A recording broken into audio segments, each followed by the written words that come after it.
Thank you for inviting me and allowing me to share a few thoughts with your audience. The business of medicine. Now, that's a big topic, but let me narrow it down for this talk.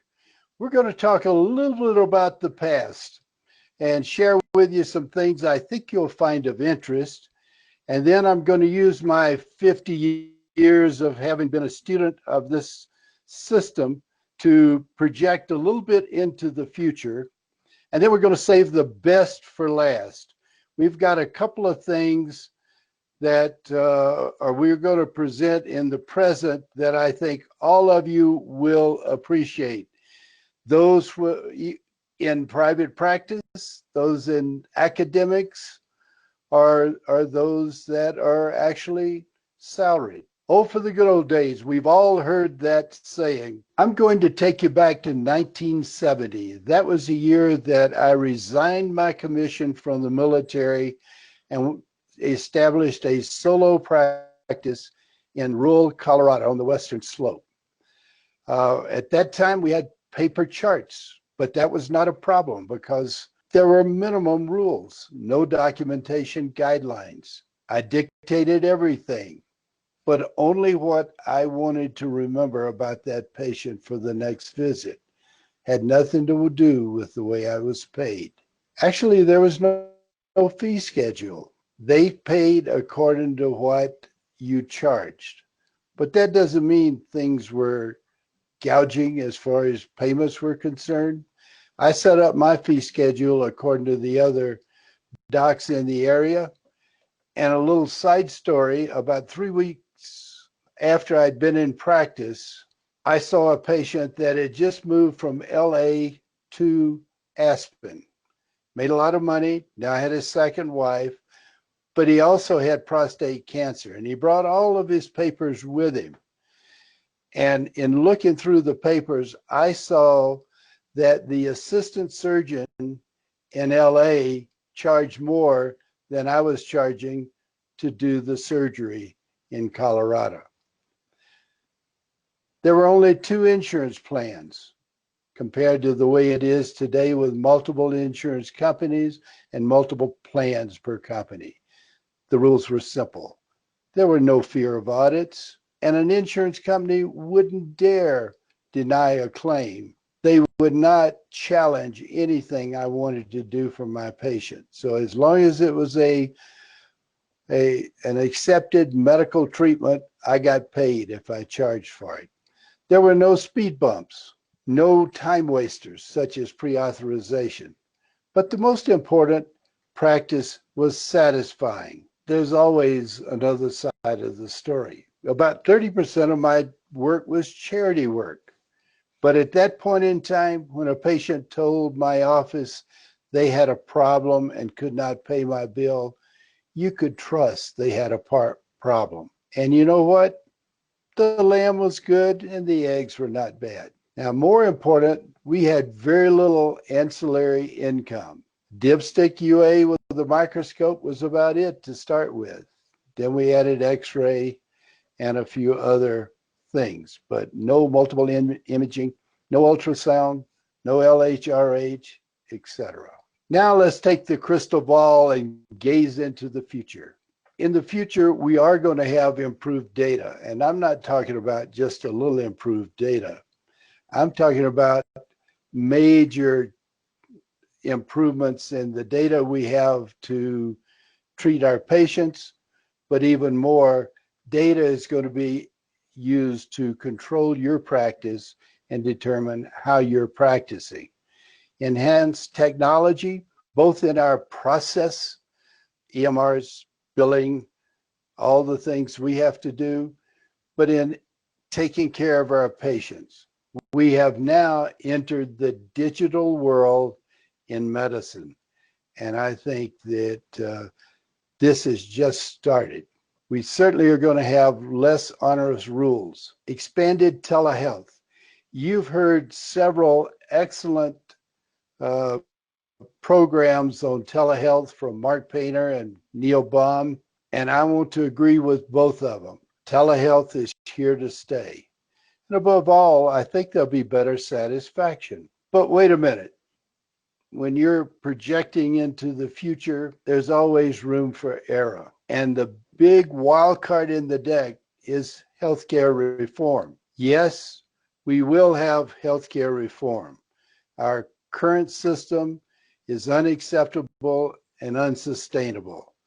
Too complicated, too expensive, and we can do better. Now let's bring it down to the immediate future and things that we know are going to happen. You definitely are going to have a sea change in the way you document your office visits starting January 2021. Those of you that are currently providing telehealth are getting a preview. That's exactly the way your documentation will have to be in the future. Only medically necessary history and physical, and you will be paid based on your medical decision making. What a novel idea to be able to document only those things that are medically necessary. Or you'll be paid based on time. Now, the good news is the time is going to include what you do to prepare, reading the chart before you go in to see the patient. And then you'll also be paid for the time you see the patient and the time you spend documenting those services after you leave the patient. Now, anytime you get a change like this, there's opportunity to discard the old ways and take off with the new. The changes we're talking about here, such as workflow. Think about how you can change your workflow if you're not going to be hunting and pecking on your computer while you're in with the patient. And the time you can spend with your patient, quality time. That is going to be enjoyable for you. I've experienced that. And all of this is going to end in improved data. We audit a lot of charts, and I can tell you there are many of the EMR charts that you can hardly determine what was done for the patient that day. There's so much superfluous stuff that's been recorded over from one visit to the other.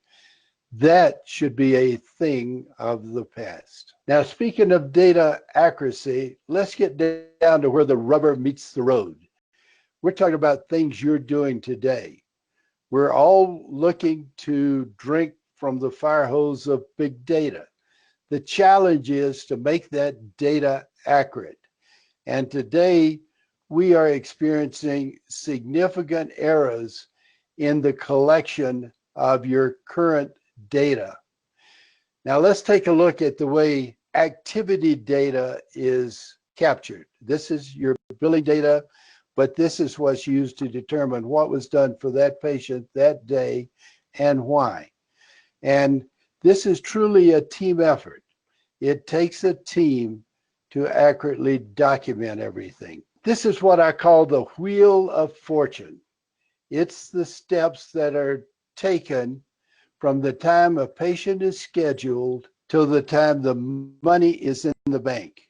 Now, all of these steps have to be done timely and accurately if you're going to be paid for services, and that's the way your activity data is documented. Now, most of this is done by your team because you should use the old adage, you do what you do best and delegate the rest. And the rest we're talking about is everything here is mainly done by your team. But let's take a look at these 4 core functions that you are the most qualified to do. Identifying of the services that you provide, the documentation of those services, and determining the circumstances or the reason each one of those services were performed. That's important because if you use an abstractor, and yes, there's many that think the abstractors are more accurate in doing this, but think about it. Who knows best what was done at that time? And if you can do that and communicate that simply and quickly without a lot of time wasters, it would improve our data immensely. Now, to do that, you need to know what you need to know. And I'll add, and nothing more. No, you as a physician do not need to be a certified coder, but you need to understand the system enough to know how to identify the services and communicate the reason for those services. So the goal, data accuracy. And if we get data accuracy, guess what? It also maximizes your income. So in closing, we will end in a challenge. We want you to embrace the changes for 2021. Take a good look at what you can do to improve your patient care and use your time more wisely. And number two, understand and accept your role in data collection. Again, I'd like to express my thanks to Dr. Crawford and the Grand Rounds in Urology team for this opportunity. Thank you.